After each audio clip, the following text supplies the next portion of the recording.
Hey folks, Kevin here with Fabrk AI and I'm back. This is the fifth video of we have a GitHub agent and we're using it to write some code that is adding a Trello agent. So our Trello agent is interacting with Trello in a way to help us basically have an agent that does all the interactions with Trello. So we just tell it what to do and it's going to find boards, find lists, create cards, move cards around, that sort of thing.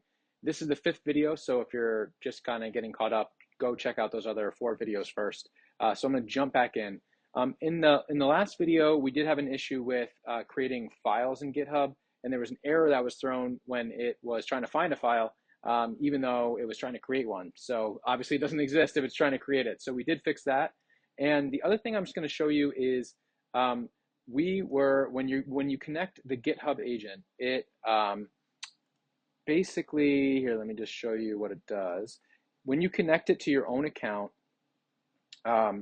it will create the commits from your account, which makes sense, you know. And so I think that's fine, and it may be fine for most use cases. But for me, I wanted basically I want to know when it's me committing code versus the AI committing code.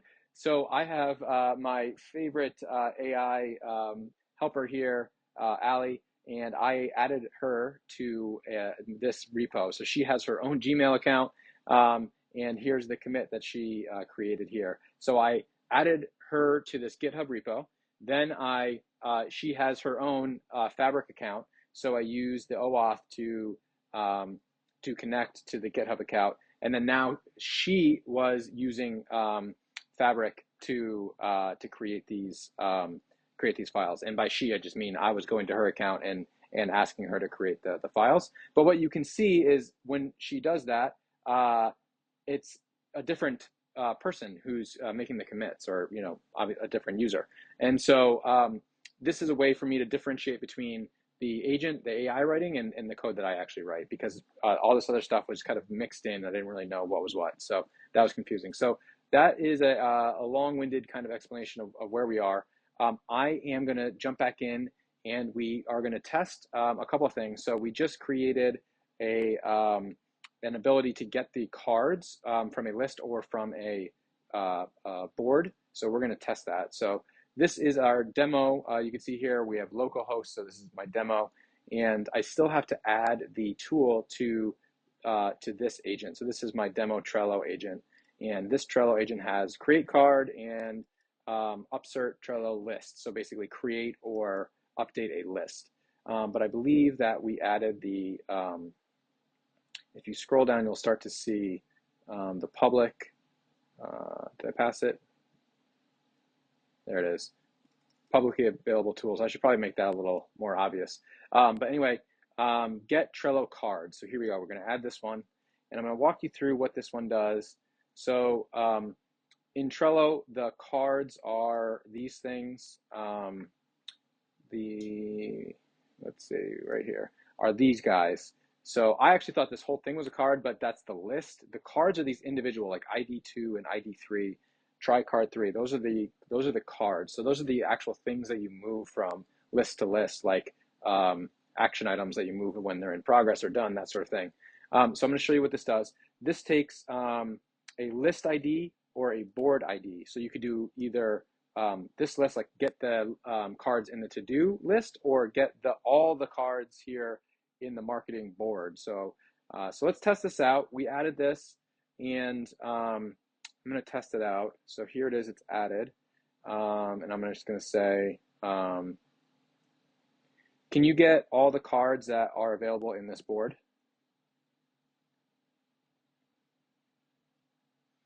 And in a previous video I showed, I basically added the board ID here. This is a common practice where you add things that the agent's going to want to have access to pretty frequently into the context. So I did that for the marketing board ID. I did it for the list that we have here. Okay, so here we go. You can see that it has the try card 3, all the cards that we need, and then actually has links to them. That's really cool. I'm just going to check to see what the return value was. And also you can see this is going to Here are the cards currently available on the Fabrk AI marketing board. return the 1. Try 3. the audio there. I'm just gonna see how big the return was here. Ooh, that's pretty big. Actually, it's not that bad, I guess. So I'm always conscious of how much data is passed back into the model or the AI and see if I need to like parse it, for example. Like I see already there's a lot of stuff in here that probably don't need. Probably you can filter this down to make it more manageable. Anyway, just pointing that out there. And let's see here. So now I'm going to test. So one of the things I also did was this create Trello card. We're actually going to edit this because this is now upsert. So we're going to do upsert Trello card to create or update. Okay, so it already says create or update. And I added the list ID parameter here. And so I'm hoping if we tell it to move one of the cards from one list to another, it can do it by updating that list ID.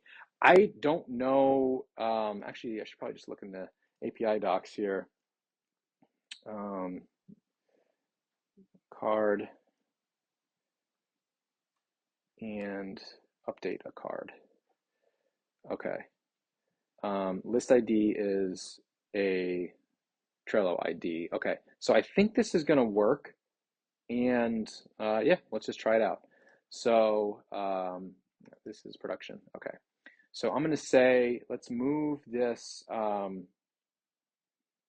let's see, the fix credentials UI to the in progress board. That's in the backlog. Yep. Okay.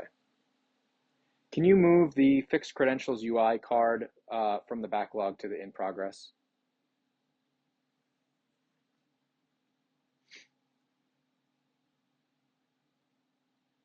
So hopefully this will use the upsert card, add the in progress ID to it. Here we go. So let's see, Trello.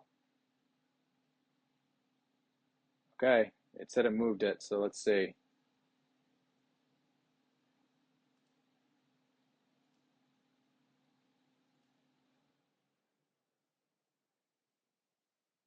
Okay, so it didn't, it duplicated it. That is odd. Interesting. I didn't know that could, you could do that in Trello. I'm relatively new to Trello. I've used it in the past, but not to this extent. Right now, what I'm looking at is the ID here to see if it's the same and see if it duplicated that. You know what? Actually, the agent can figure this out. So let's do this. Can you give me the list of all the cards again in the board?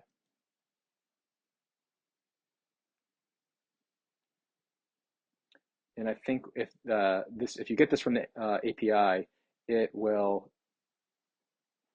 if it's duplicated, it'll, the fix UI credentials UI will be returned twice. So we'll see that. Try card 3, fix credentials UI.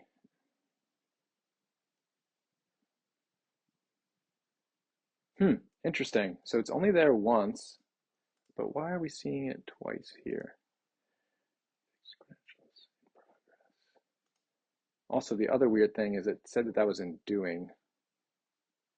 Did you notice that? Look at this. See, it says fix credentials UI is in doing. Let's just view this on Trello. Let's see what it's doing here. It's odd. Kind of odd. All right. Well, we're gonna have to play around with this. It definitely. I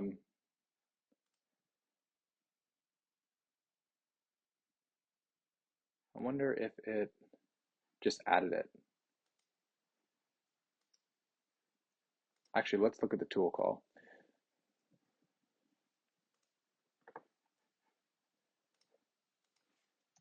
Because if it didn't pass in a card ID, then it would just create a new card. So let's look at that.